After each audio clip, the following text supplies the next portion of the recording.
आज का जो प्रकरण हुआ या जो भी सुनवाई हुई उसके मुताबिक ये लग रहा है कि सीबीआई जांच होनी चाहिए। ट्रिब्यूनल कोर्ट ने कहा कि इसमें इंक्वायरी नहीं, इन्वेस्टिगेशन की ज़रूरत है और वो सिर्फ एजेंसी, जो जांच एजेंसी होती है, वही करेगी। कार्मिक विभाग के द्वारा 22 परीक्षाओं को रद्द किया जाता है। जी।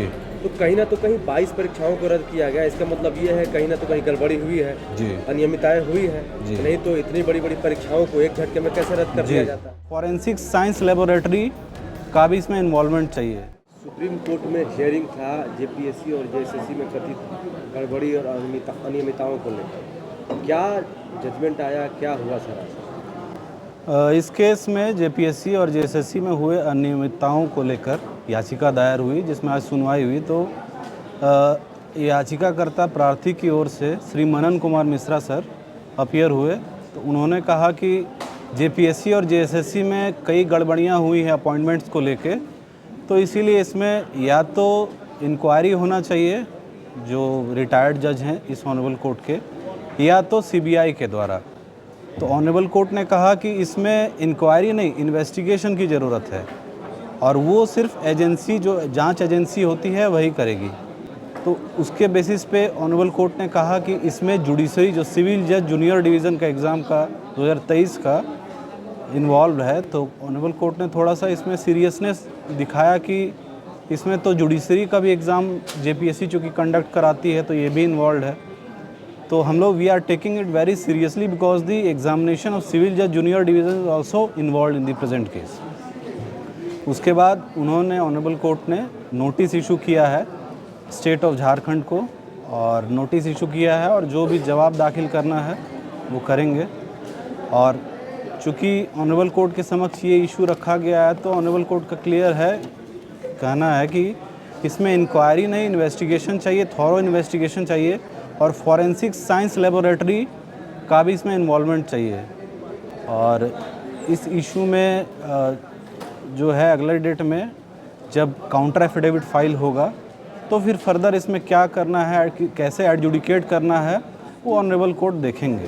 तो क्या लगता है सर कि सीबीआई जांच की मांग अभ्यर्थी भी कर रहे थे जी, जो आंदोलनरत अभ्यर्थी थे, और जिनकी अचानक से नौकरी गई थी, उसके बाद वो लोग भी कह रहे थे कि सीबीआई जांच होनी चाहिए, जो गलत तरीके से आया उसका जो है जांच होना चाहिए। जी। क्या लगता है कि सीबीआई जांच का आदेश सुप्रीम कोर्ट दे सकती है?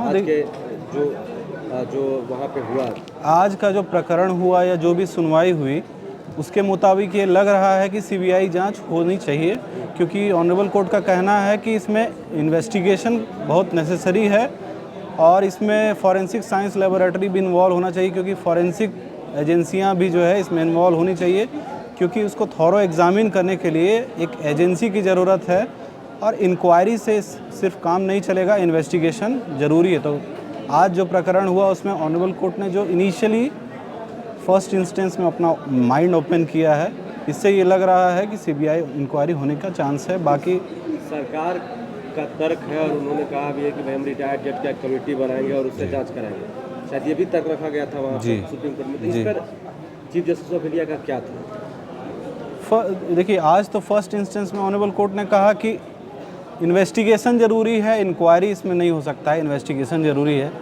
अब उस इन्वेस्टिगेशन को जो इंडिपेंडेंट एजेंसी है वो करे, और स्पेसिफिकली उन्होंने नहीं कहा कि नहीं सीबीआई को ही हैंडओवर करना है, लेकिन चूंकि जो प्रार्थी हैं, पिटिशनर के एडवोकेट हैं, उन्होंने दो चीज़ की मांग की, या तो सीबीआई जांच या तो रिटायर्ड जज ऑफ दिस ऑनरेबल कोर्ट, मतलब honourable supreme court of India के रिटायर्ड जज से करवाना है।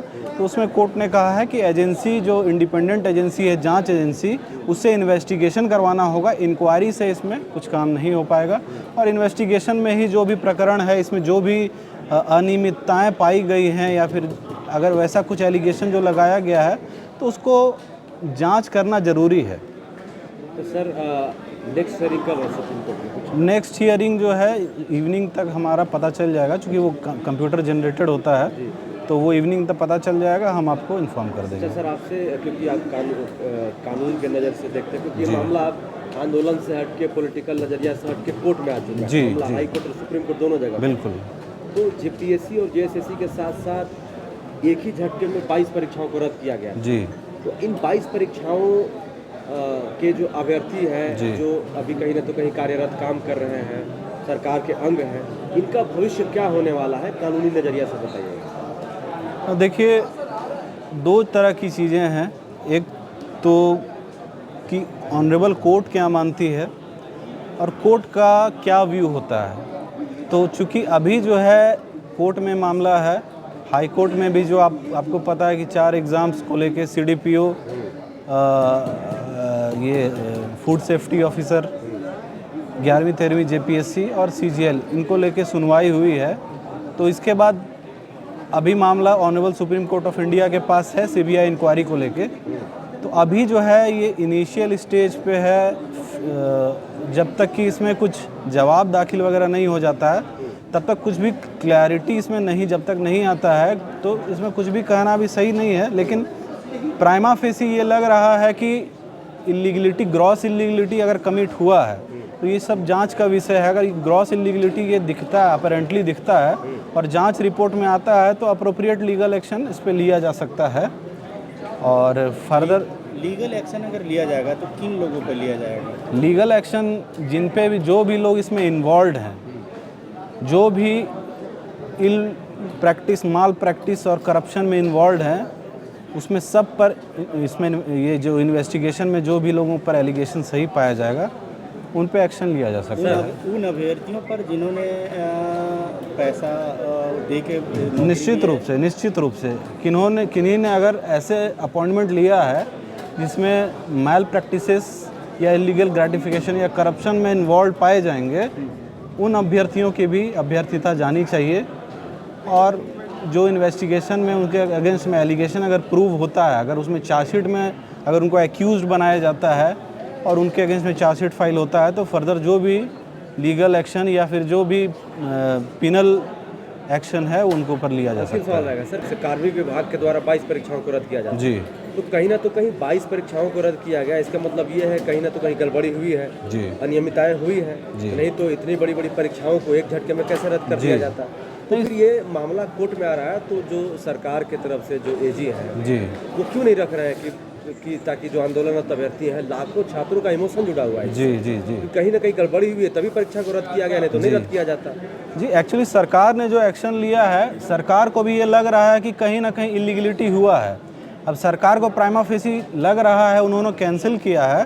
तो अब चूँकि मामला न्यायालय में आ गया है और न्यायालय में AG साहब जब तक कि कुछ जवाब दाखिल नहीं हो जाएगा, काउंटर एफिडेविट ओरली सबमिट करना वो सही नहीं होता है। जो प्रोसीजर है, जो लॉ है, उसके हिसाब से कुछ भी ओरली सबमिट करना सही नहीं। वो शपथ पत्र के माध्यम से जब काउंटर एफिडेविट जमा होगा तो उसमें जो भी इंस्ट्रक्शंस होंगे स्टेट के, उनको फिर कोर्ट के सामने रखा जाएगा।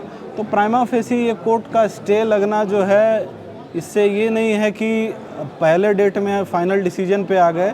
थोड़ा कोर्ट समय लेती है और जो प्रोसीजर्स है उसको फॉलो करना रहता है।